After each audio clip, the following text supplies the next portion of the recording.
Bugün maraqlı bir hal barəsində, yəni kliniki hal barəsində danışmaq istərdim.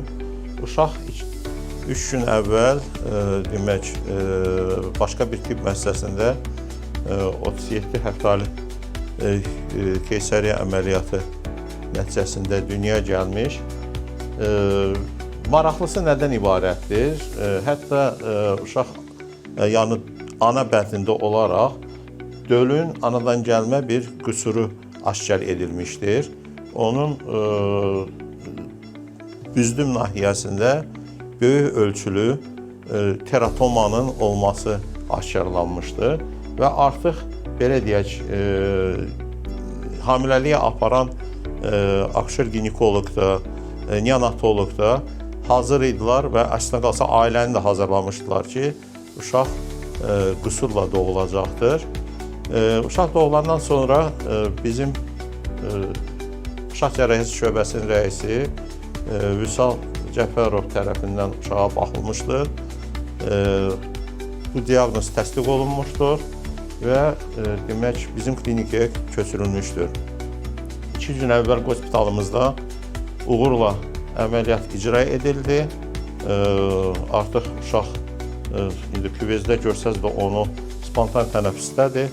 Ciddi bir oksigen dəstəyə ehtiyacı yoxdur və düşünürəm ki, qısa bir müddətdə artıq tam sağlam şəkildə biz uşağı ailəsinə, yəni anasına, atasına qaytaracağıq.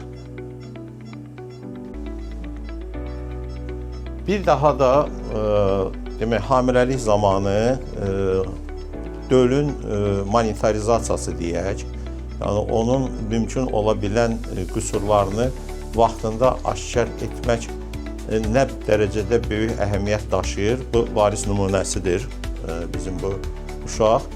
Onu da deyim ki, yəni o ana bətnində diaqnozun qoyulması da bizim hospitalda radiologiya şöbəsinin rəisi Eldəniz doktor tərəfindən aparılmışdır. Vaxtında da bu diaqnoz qoyulmuşdur. Yəni antinatal diaqnostikanın nə dərəcədə vacib olmasının bu hal, bu kliniki hal bir varis nümunəsidir. Yeni doğulmuş 2 günlük bir uşaqdır və hamiləlik dövründə edilən müayinələrdə, MRT müayinəsində uşaqda sakrokoksikiyal teratoma, yəni büzdüm nahiyəsinin tip 3 teratoması diaqnozu qoyulmuşdur.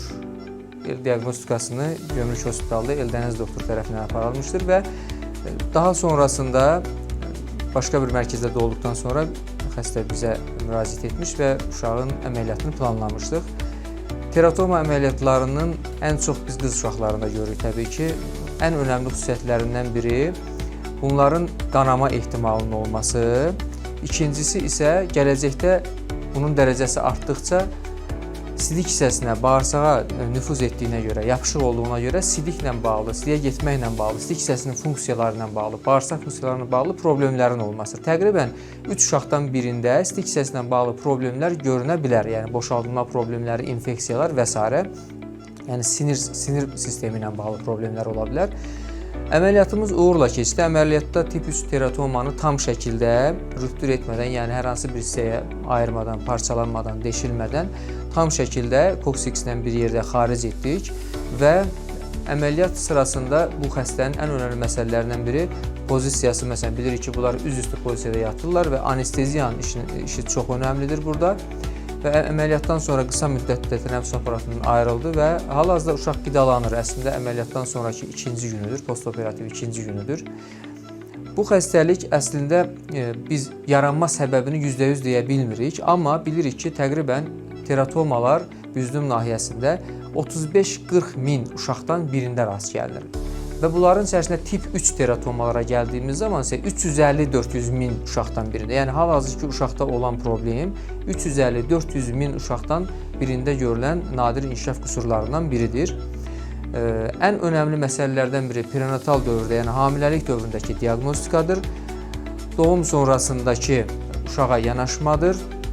Diaqnostikadan sonra da vaxtında əməliyyat edilməsidir. Çünki bu xəstələr, bu problemi olan uşaqlar əməliyyat edilmədiyi zaman təqribən kitabı olaraq 8 həftə deyilir ki, yəni 2 ay əməliyyat edilməsə, bunların 85-90% bəd xəstəlik işə çevrilmiş olur. Ona görə erkən diaqnostika vaxtında yanaşma və cərrahi olaraq çıxarılması tövsiyə olunur. Təşəkkürlər.